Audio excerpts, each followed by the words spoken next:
आप देख रहे हैं हिमाचल डायरीज सिर्फ पोल स्टार टीवी पर।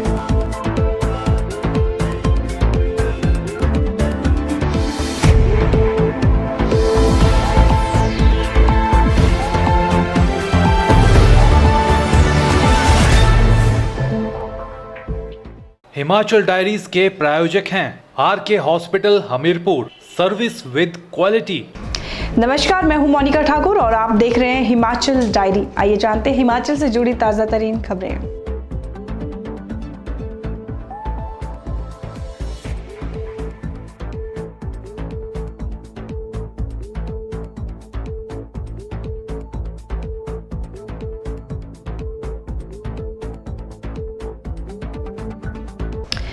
चुनावी वर्ष में आखिरकार वीरभद्र सरकार ने प्रदेश के युवाओं को बेरोजगारी भत्ते का तोहफा दे ही दिया।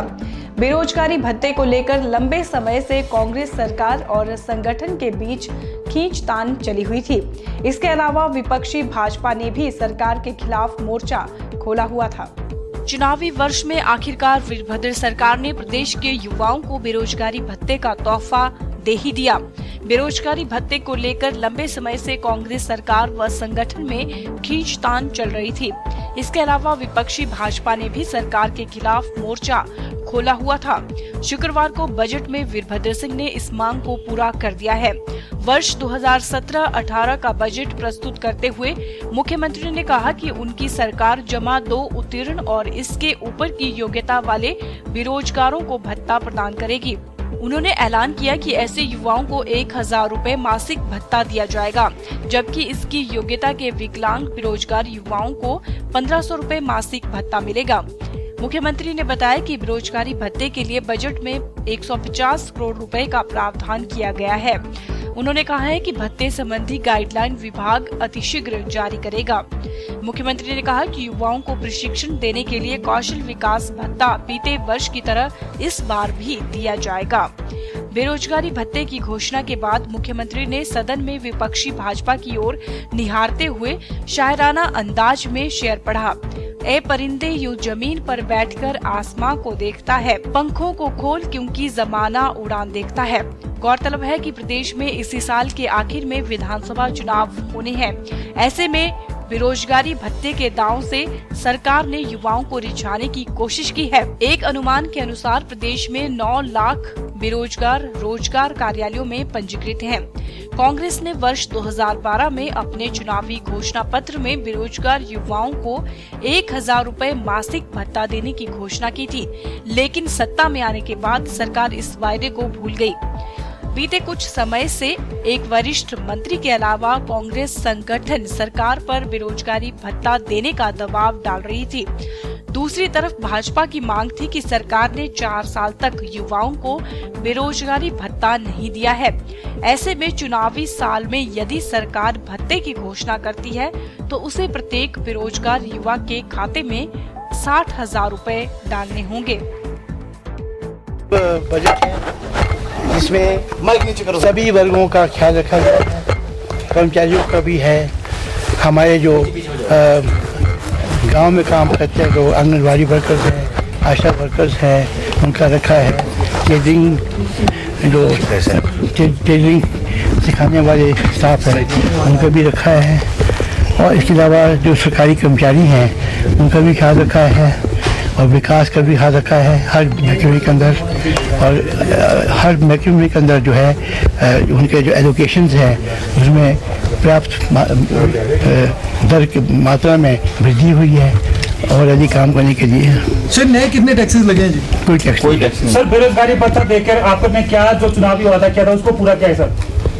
जो कुछ भी कहो, ये हमारी इच्छा थी, हमने दिया है। सर, आउटसोर्स कर्मचारी का एक बड़ा मामला था, उस पर कब तक निर्णय हो पाएगा? क्या वो भी आएंगे, धीरे आएंगे। सर, कुछ देखिए, जो आउटसोर्स एम्प्लॉयज थे जिला मुख्यालयों में, है ना, आउटसोर्स एम्प्लॉयज थे डिस्ट्रिक्ट हेडक्वार्टर्स में, वो तो हमने ऑलरेडी आज से 1-2 दिन पहले और ऑर्डर के द्वारा ही उनको रेगुलाइज कर दिया है। सर, कर्मचारी के लिए महंगा भत्ता IR का अनाउंस किया है, ये क्या किस तरह से होगा?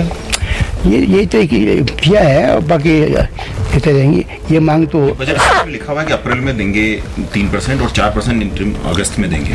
एडो अबाउट नथिंग, बहुत शोर शराबा हुआ। इतना लंबा भाषण पहली बार किसी असेंबली में और किसी केंद्रीय सरकार का हुआ होगा। एक नया रिकॉर्ड कायम हुआ है 4.5 घंटे का, लेकिन उसका जिस्ट अगर आप देखें तो 66% जो फंड्स हैं वो भारत सरकार से ग्रांट इन एड के तौर पर या सेंट्रल टैक्सेस में शेयर के तौर पे आएंगे। 22% ऋण लेगी सरकार कहा गया है, उसको जितना गैप है। एडो अबाउट नथिंग, बहुत शोर शराबा हुआ। इतना लंबा भाषण पहली बार किसी असेंबली में और किसी केंद्रीय सरकार का हुआ होगा। एक नया रिकॉर्ड कायम हुआ है 4.5 घंटे का, लेकिन उसका जिस्ट अगर आप देखें तो 66% जो फंड्स हैं वो भारत सरकार से ग्रांट इन एड के तौर पर या सेंट्रल टैक्सेस में शेयर के तौर पे आएंगे। 22% ऋण लेगी सरकार कहा गया है, उसको जितना गैप और हर वर्ग को गुमराह करने का प्रयास किया गया है। मंडी जिला के सुंदरनगर में 13 अप्रैल को एक महायज्ञ का आयोजन किया जा रहा है, जिसके लिए हमीरपुर जिला के प्राचीन गसोता महादेव मंदिर में इन दिनों वेद अभ्यास शिविर का आयोजन किया जा रहा है, जिसमें प्रदेश भर से लगभग 100 विद्वान पंडित भाग ले रहे हैं। हमीरपुर जिला के प्राचीन गसोता महादेव मंदिर में इन दिनों वेद अभ्यास शिविर का आयोजन किया जा रहा है। इस शिविर में प्रदेश भर से करीब 100 विद्वान पंडित भाग ले रहे हैं।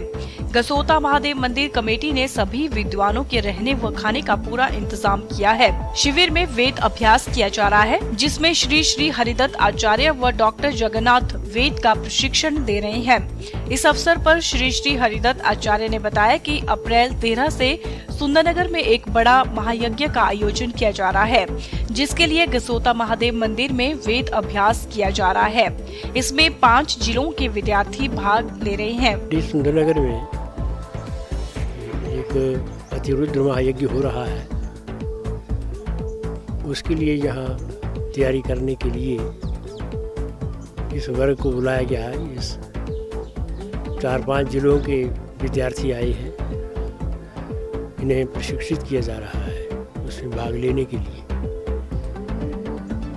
इस प्रकार से ये हमीरपुर, बिलासपुर, मंडी, ऊना,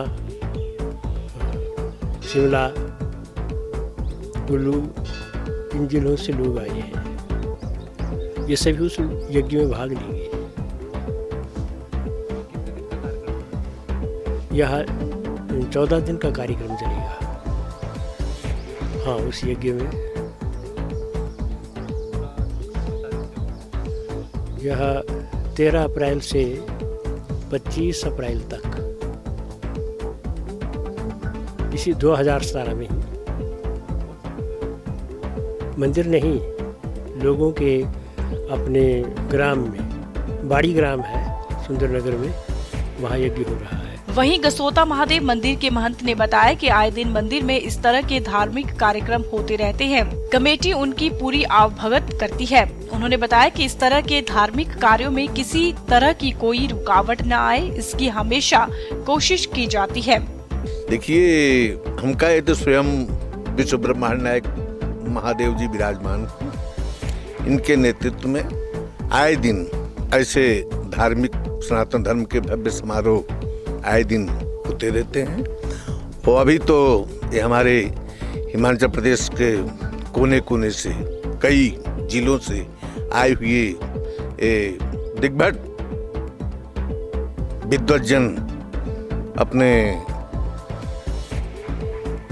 वेदों से, वेद के स्वरों से यहाँ के संपूर्ण वातावरण को वेदमय कर दिए हैं। स्वयं भगवान भूत भावन शिव जी भी प्रसन्न हैं तथा यहाँ के समस्त जो भी हमारे लोग हैं, सब के सब इस धार्मिक कार्य से बड़े ही संतुष्ट हैं, बड़े ही प्रसन्न हैं। और वर्तमान समय पर जो भी आपके सामने प्रत्यक्षम की प्रमाणम जो संख्याएं हैं, 100-125 लोग हैं हमारे आश्रम के भी लोग को लेकर के, इन सब का हमारी मंदिर विकास कमेटी प्रधान जी हैं और भी जितने सहयोगी सदस्य लोग हैं, वो तन मन धन से ये प्रयास रहते हैं कि यहाँ आए हुए जो भी हमारे यहाँ आए हैं विद्वज्जन, इनकी जो भी आवश्यकताएं, समस्याएं और इनके आवाभगत, इनके कार्य में किसी भी प्रकार का कोई बाधा या रुकावट ना आए, उसके लिए वो तत्पर रहते हैं और हर प्रकार की जरूरत को पूर्ण करने के लिए सदैव यहाँ प्रातः काल से लेकर के सायंकाल तक सभी उपस्थित भी रहते हैं और सदैव ये कोशिश भी करते हैं कि इस तरह के धार्मिक कार्य यदि अनंत होता रहे, निरंतर भी होता रहे, तो उसके लिए भी हम सब इस धर्म के प्रचार, इस धर्म के कार्य और समाज के उत्थान, विकास और सबके कल्याण के लिए जो यह बृहद कार्य है, इसके लिए हम सब सदैव तत्पर हैं। वहीं डॉक्टर जगन्नाथ ने बताया कि वेद भगवान स्वरूप होते हैं, वे कभी भी नष्ट नहीं होते और उनका संरक्षण करना सबका दायित्व है। यूं तो भारत में बहुत सी ऐसी संस्थाएं हैं, विशेष करके दक्षिण भारत में।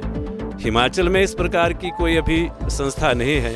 हाँ, एक दो ऐसे विद्यालय शुरू हुए हैं, परंतु अभी वह प्रारंभिक अवस्था में है। हिमाचल में केवल यह जो परंपरा है, यह गुरुजी के कारण ही आगे बढ़ी है और इनकी जो शिष्य मंडली है वो इसको आगे बढ़ा रही है। दक्षिण भारत में अवश्य ही इसकी यूनिवर्सिटीज़ भी हैं और महाविद्यालय भी हैं, परंतु वे भी नगण्य हैं, उनकी गणना ज़्यादा नहीं है, क्योंकि समाज इस ज्ञान को और इस विधा को अभी उतना आज के वर्तमान के युग के प्रभाव के कारण समझ नहीं पा रहा है, क्योंकि ये युग जो है यह यांत्रिक युग है और वास्तव में भारत आध्यात्मिक देश है। तो उस आध्यात्मिक देश में अध्यात्म की जो बातें हैं वो आज कहीं ना कहीं गौण हो गई हैं और यंत्र का प्रभाव सर्वत्र चलता है, जिसके कारण यह अध्यात्म का ज्ञान अब कहीं कहीं दिखता है और विशेषकर वेद का ज्ञान तो दिखता नहीं है। गसोता महादेव मंदिर में चले इस धार्मिक कार्य से पूरा मंदिर परिसर भक्तिमय हो गया है। वहीं मंदिर कमेटी भी इस तरह के धार्मिक कार्यों में अपना सहयोग देने में हमेशा आगे रहती है। कमेटी के प्रधान दुनीचंद ठाकुर ने बताया कि मंदिर में 100 लोगों के रहने और खाने का उचित प्रबंध है। उन्होंने कहा कि आगे भी इस तरह के कार्य में मंदिर कमेटी हमेशा आगे रहेगी। हिमाचल प्रदेश की राजधानी शिमला में एक बार फिर से बर्फ ने दस्तक दे दी है। शुक्रवार की सुबह शहर ने बर्फ की सफेद चादर ओढ़ ली है। जाखू, शिमला, संजौली, लक्कड़ बाजार, ढली और कुफरी में ताजा बर्फबारी से सफेद चादर से पूरा शहर ढक गया है।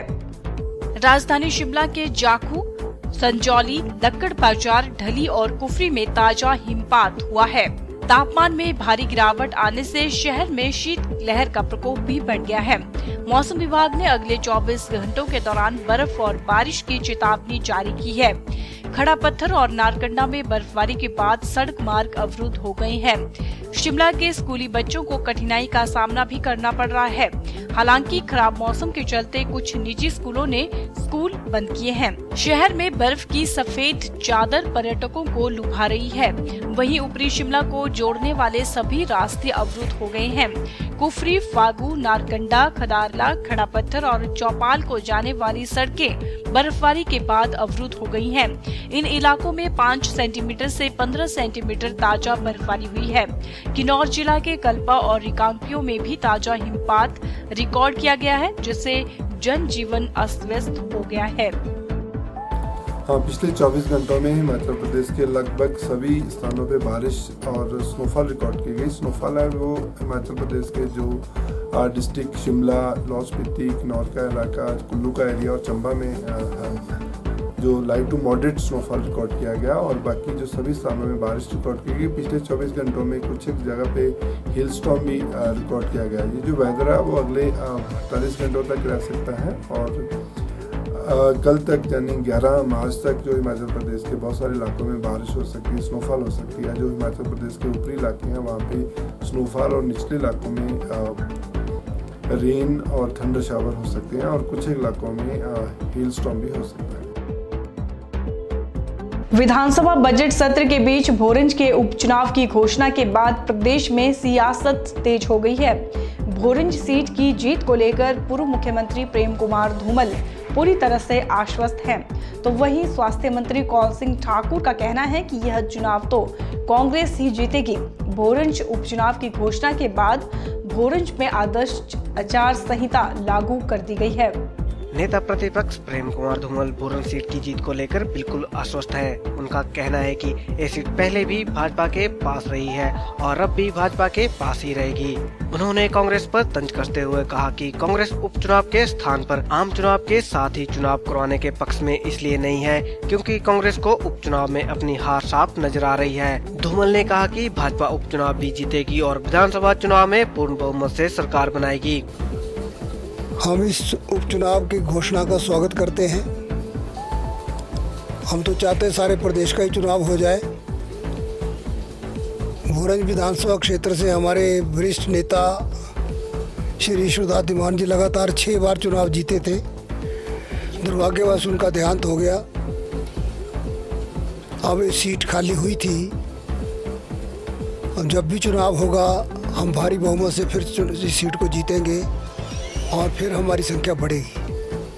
सर, कौल सिंह ठाकुर ने बोला कांग्रेस का जो भी नेता बयान देगा वो जानता है कि इस चुनाव परिणाम के बाद उनकी हालत और ख़राब होगी। हम भोरंज ही नहीं जीतेंगे, उसके बाद सारी सीटें अन्य भी जीतेंगे जब जनरल चुनाव होंगे। इसलिए उनकी घबराहट निश्चित तौर पे जायज़ है। उनको लगता है कि ना होता चुनाव तो शायद वो बात दबी रह जाती कि इनके खिलाफ कितना रोष लोगों के अंदर है। उधर स्वास्थ्य मंत्री कौल सिंह ठाकुर ने भोरंज उपचुनाव को लेकर कहा कि इस चुनाव की जरूरत नहीं थी क्योंकि 6 माह बाद भी विधानसभा का चुनाव है, इसलिए चुनाव आयोग को इससे पहले भी अवगत कराया गया था, लेकिन अब उपचुनाव की तिथि भी घोषित कर दी गई है। कौल सिंह ठाकुर ने कहा कि कांग्रेस ने भोरंज क्षेत्र में कई विकास कार्य करवाए हैं, उनके आधार पर भोरंज की जनता कांग्रेस का ही साथ देगी। भोरंज में हालांकि वैसे इस चुनाव की आवश्यकता नहीं थी क्योंकि जो भी एमएलए भोरंज से बनेगा और हमें पूरा विश्वास है कि कांग्रेस का विधायक वहाँ से चुन करके आएगा, उसका टेन्योर हार्डली जो है अगर आचार संहिता को निकाल दें तो 5-6 महीने के बीच में ही रहेगा। हमने इलेक्शन कमीशन से कहा भी था और पता नहीं गवर्नमेंट की तरफ से गया कि नहीं। मैं तो चाहता था कि जैसे नड्डा साहब जब राज्यसभा में गए उनके पास तो 10-11 महीने थे, तभी इलेक्शन कमीशन ने इलेक्शन नहीं करवाया। हम चाहते थे क्योंकि हमारे इलेक्शन अभी नवंबर या दिसंबर में होने हैं तो उसके साथ ही इलेक्शन कराया जाए और इस खर्चे को बचाया जाए। क्योंकि अब इलेक्शन कमीशन ने फैसला कर दिया है तो कांग्रेस पार्टी पूरी तरह तैयार है और हमारी हर संभव कोशिश रहेगी। जो हमने विकास के काम किए हैं, जो हमने प्राइमरी हेल्थ सेंटर खोले हैं, भोरंज के हॉस्पिटल को हमने अब सिविल हॉस्पिटल का दर्जा दिया है, सब डिवीज़न वहाँ कांग्रेस पार्टी ने खोला है रेवेन्यू का, और जो विकास के काम उस क्षेत्र में हमने किए हैं, विकास के नाम पर जो है कांग्रेस पार्टी भोरंज का उपचुनाव हर तरीके से जीतेगी। भोरंज के उपचुनाव की घोषणा के बाद जहां भाजपा को अपनी जीत को बरकरार रखना महत्वपूर्ण हो गया है, वहीं उपचुनाव पर कांग्रेस की प्रतिष्ठा भी दांव पर लगी है। हिमाचल डायरी में अभी रुकते हैं एक छोटे से ब्रेक के लिए। आप बने रहिए पोल स्टार टीवी के साथ।